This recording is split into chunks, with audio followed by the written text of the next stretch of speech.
नमस्कार दोस्तों, स्वागत है आप सभी का हमारे यूट्यूब चैनल देव जीके ट्रिक्स में। तो दोस्तों हम लोग यहाँ पर हमेशा की तरह जीके का टेस्ट लगाएंगे। काफ़ी अच्छे प्रश्न हैं और हमेशा से पूछे जाने वाले आपके प्रश्न हैं।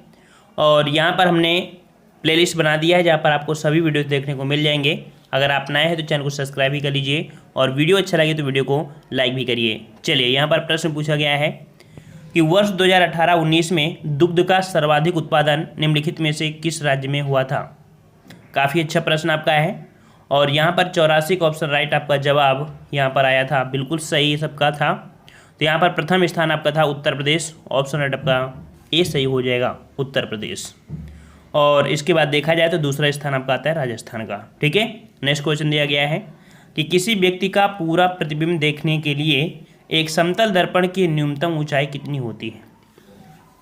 तो यहाँ पर याद रखिएगा कि अगर कोई व्यक्ति 3 मीटर का है तो दर्पण कितना होना चाहिए, उसका आधा होना चाहिए। ठीक है, इसका मतलब आपका यह हो जाएगा 85 का ऑप्शन आपका बी कि व्यक्ति की ऊंचाई की आधी। ठीक है, दर्पण कितना होना चाहिए, व्यक्ति की ऊंचाई का आधा होना चाहिए, तो पूरा पूरा दिखाई देगा। ठीक है, नेक्स्ट क्वेश्चन दिया गया है ध्वनि तरंगे नहीं चल सकती हैं। ध्वनि तरंगे नहीं चल सकती हैं किसमें। तो 86 का जवाब ध्वनि तरंगे किस में नहीं चल सकती हैं। तो ऑप्शन राइट आपका जवाब हो जाएगा आपका डी नंबर, निर्वात में। ठीक है, निर्वात में ध्वनि तरंगे नहीं चल सकती हैं। यही कारण है आप देखते हैं कि आपके चंद्रमा पर एक दूसरे की आवाज़ नहीं सुन सकते हैं, क्योंकि वहाँ पर निर्वात है, अर्थात कह सकते हैं वायुमंडल ही नहीं है। ठीक है, नेक्स्ट क्वेश्चन दिया गया है एक कृत्रिम उपग्रह में विद्युत ऊर्जा का स्रोत क्या होता है। अगर कोई आपका कृत्रिम उपग्रह है और उसमें विद्युत ऊर्जा का जो स्रोत होता है क्या होता है। तो 87 का ऑप्शन राइट आपका जवाब हो जाएगा ऑप्शन यहाँ पर बी, सौर सेल होते हैं। क्या होते हैं, सौर सेल। सौर सेल के माध्यम से ही आपका कृत्रिम उपग्रह आपका हमेशा चलायमान रहता है। नेक्स्ट क्वेश्चन है निम्नलिखित में से कौन एक विस्फोटक पदार्थ नहीं है। विस्फोटक पदार्थ नहीं है, 88 का जवाब। तो यहाँ पर जवाब है आपका, देखिए, ट्राई नाइट्रोटैलून भी है, डाई नाइट्रोग्लिसरीन भी है, साइक्लोटाइमेथिलीन ये भी आपका है, लेकिन नाइट्रोक्लोरोफार्म ये आपके यहाँ पर विस्फोटक पदार्थ नहीं है। 88 का ऑप्शन राइट आपके यहाँ पर डी सही हो जाएगा। नेक्स्ट क्वेश्चन कि स्लीप एपनिया एक भयंकर निद्रा दोष है जिसमें लोग ऐसी नींद, अर्थात कह सकते हैं कि इस रोग से क्या होता है यहाँ पर। तो इस स्थिति में क्या होता है, निद्रा में बार बार थोड़ी देर के लिए श्वास बाधित होता रहता है। ठीक है, तो याद रखिए सी नंबर आपका यहाँ हो जाएगा कि स्लीप एपनिया एक भयंकर बीमारी होती है जिसमें क्या होता है कि निद्रा में बार बार थोड़ी देर के लिए क्या होती है, श्वास बाधित हो जाती है। ठीक है, नेक्स्ट क्वेश्चन दिया गया है कि सेरेब्रल पाल्सी एक मस्तिष्क संबंधी विकार है जो सामान्यतः पाया जाता है। सेरेब्रल पाल्सी एक मस्तिष्क संबंधी विकार है और ये जो पाया जाता है कैसे, मतलब जो पाया जाता है किस में पाया जाता है आपके। तो 90 का ऑप्शन राइट आपका सी हो जाएगा, छोटे बच्चों में होता है। किस में होता है आपके, तो ये बीमारी जो होती है अधिकतर छोटे बच्चों में होती है।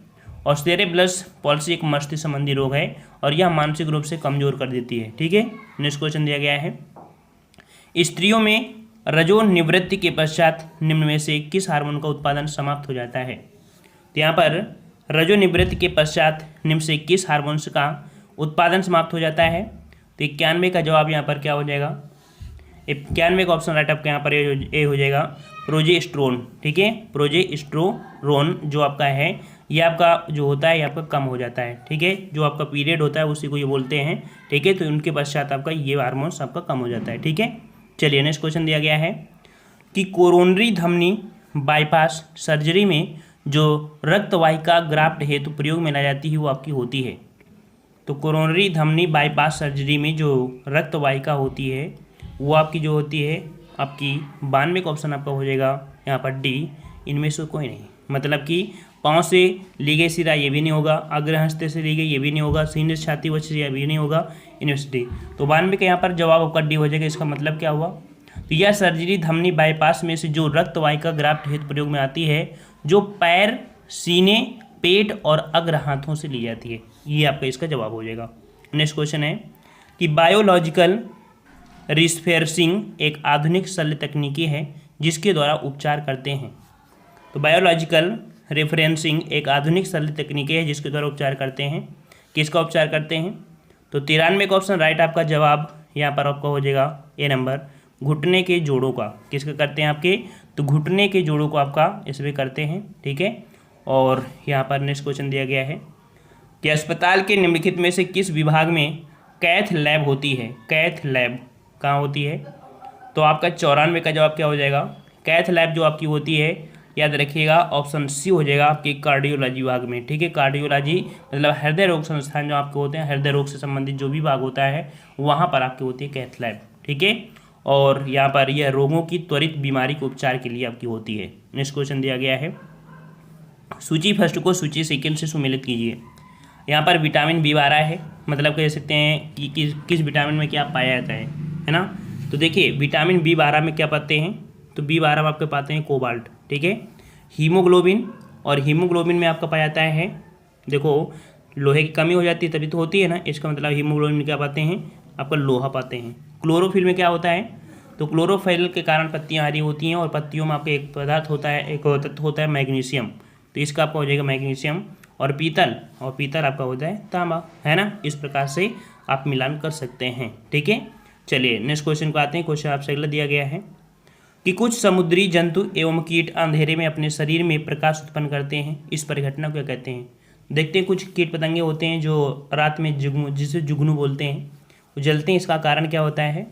तो यार देखिए इसका कारण जो होता है वहाँ पर फास्फोरेंस और बायोल्यूमिनेसेंस अर्थात AB दोनों आकार के यहाँ पर होते हैं, ठीक है, जो अंधेरे में कह सकते हैं प्रकाश उत्पन्न करते हैं। अगला क्वेश्चन यहाँ पर दिया गया है, बायोटेक्नोलॉजी पार्क जो स्थित है कहाँ पर है। बायोटेक्नोलॉजी पार्क ये आपका यूपीएससी क्वेश्चन है, और बायोटेक्नोलॉजी पार्क जो आपका है सही जवाब हो जाएगा ऑप्शन आपका A, आपके लखनऊ में है। कहाँ पर है आपके, तो आपके लखनऊ में है। और देखा जाए कि भारत की ही नहीं बल्कि एशिया में पहला बायोटेक्निक पार्क की स्थापना आपके लखनऊ में की गई। वहीं वाराणसी में सब्जी अनुसंधान केंद्र, आगरा में सेंट्रल लेप्रोजी इंस्टीट्यूट स्थित है, ठीक है। नेक्स्ट क्वेश्चन दिया गया है कि पर्यावरण का संतुलन बनाए रखने के लिए वन अंतर्गत क्षेत्रफल होना चाहिए, अर्थात पर्यावरण आपका शुद्ध रहे इसके लिए वन का जो प्रतिशत है आपका कितना होना चाहिए। तो यहाँ पर आपका जवाब हो जाएगा ऑप्शन सी, आपका 33%, ठीक है। ये आपका अनुपात होता है। अगर आप अपने पर्यावरण को, अपने जीवन को, एक अपने पीढ़ी को बिल्कुल एक स्वच्छ तरीके से ले जाना चाहते हैं तो याद रखिए वन कटाई मत करिएगा। वन कटाई इतनी कर सकते हैं कि इतना परसेंटेज बना रहे, ठीक है, 33%, ठीक है। अगर 33% कम होता है तो इसका मतलब पर्यावरण प्रदूषण होगा और आपके बीमारियां बढ़ने लगेंगी। नेक्स्ट क्वेश्चन दिया है कि विश्व ओजोन दिवस कब मनाते हैं। विश्व ओजोन दिवस कब मनाते हैं। 99 का जवाब यहाँ पर बिल्कुल सही है, आपका 16 सितंबर, ठीक है। 16 सितंबर को आपका विश्व ओजोन दिवस मनाते हैं, ठीक है। और ये कब से मनाया गया, तो याद रखिए जो मॉन्ट्रियल एक समझौता हुआ था 1987 में, वो ओजोन संरक्षण का एक प्रथम अंतर्राष्ट्रीय समझौता द्वारा घोषित किया गया था, जो वर्ष 1994 संयुक्त राष्ट्र महासभा दिवस के रूप में मनाने की घोषणा की गई थी। अगला है ग्रीन मफलर संबंधित है, ये भी क्वेश्चन बहुत पॉपुलर है, इस समय पूछा जा रहा है आपका। ग्रीन मफलर ये आपके पर्यावरण से संबंधित कोई भी एग्जाम हो, चाहे सीटेट हो या कोई भी हो, यहाँ पर क्वेश्चन मिलता है ग्रीन मफलर। और ग्रीन मफलर क्या है, तो ग्रीन मफलर आपका है ध्वनि प्रदूषण से संबंधित है, ठीक है। किससे संबंधित है आपका, तो याद रखिएगा ध्वनि प्रदूषण से बचने के लिए ग्रीन मफलर युक्ति का प्रयोग किया जाता है जो हरे पौधों में होते हैं। नेक्स्ट क्वेश्चन दिया है कि भारत का दूसरा फॉरेंसिक विश्वविद्यालय निम्न से कहाँ स्थापित होने के लिए प्रस्तावित है। यहाँ पर फॉरेंसिक विश्वविद्यालय, और यहाँ पर आपका 101 का जवाब आपका यहाँ पर ये हो जाएगा आपके लखनऊ में, ठीक है।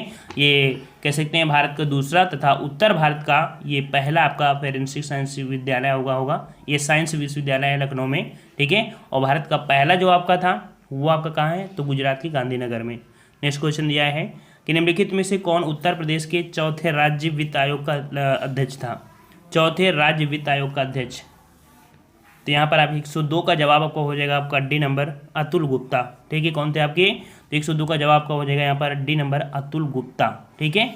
और यहाँ पर नेक्स्ट क्वेश्चन दिया गया है उत्तर प्रदेश में लघु एवं मध्यम उपक्रमों को जिसके द्वारा दीर्घकालीन ऋण उपलब्ध कराया जाता है वो आपका कौन है। ये क्वेश्चन हमने आपको बहुत बार पढ़ाया है।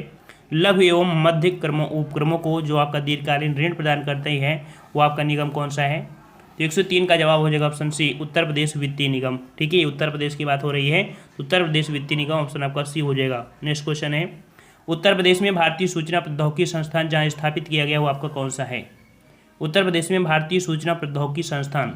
याद रखिए हमारे टेस्ट सीरीज में आपको हर प्रकार के प्रश्न मिलेंगे, करंट से रिलेटेड होंगे, आपके यूपी से रिलेटेड होंगे, चाहे आप यूपी पीसीएस तैयारी कर रहे हों या आप खंड शिक्षा अधिकारी कर रहे हों या आप किसी भी पर्टिकुलर की एग्जाम की तैयारी कर रहे हैं, आपको 100% ऐसे प्रश्न देखने को मिलते हैं। तो यहाँ पर आपका जवाब 104 का हो जाएगा, ए नंबर आपके इलाहाबाद में। तो सूचना प्रौद्योगिकी संस्थान जहाँ स्थापित किया गया है वो आपका कौन है? तो आपके इलाहाबाद में किया गया है। ठीक है, और याद रखिएगा कि यह मानव संसाधन विकास मंत्रालय द्वारा सूचीबद्ध है। सूचना प्रौद्योगिकी 19 भारतीय संस्थानों में से एक आपका है। ठीक है, अगला क्वेश्चन है, उत्तर प्रदेश के व्रजमंडल का संबंध इनमें से किस लोक नृत्य से है? अर्थात व्रजमंडल में जो आपका यहाँ पर लोक नृत्य है वो आपका कौन सा नृत्य है? इसका जवाब आपको कमेंट बॉक्स में कमेंट करके बताना होगा। ठीक है, और यहाँ पर प्रश्न थोड़े टफ होते हैं, इस कारण हम बड़ा टेस्ट नहीं लगवाते हैं, नहीं तो 50 प्रश्नों का टेस्ट लगवा दें, लेकिन ऐसा कोई मतलब नहीं है। जो 20 प्रश्न होते हैं उनको एक बार देखिए। अगर आप इस बार यूपीएससी के एग्ज़ाम में बैठने वाले हैं तब भी आपके लिए लेवल के लिए हिसाब से है। ठीक है, तो आप लोग थोड़ा सा मेहनत करते रहिए, हम आपके साथ हैं। ज़रूरत के अनुसार आपको सरल प्रश्न मिलते हैं और कठिन प्रश्न मिलते हैं। ठीक है, धन्यवाद, जय हिंद, जय भारत।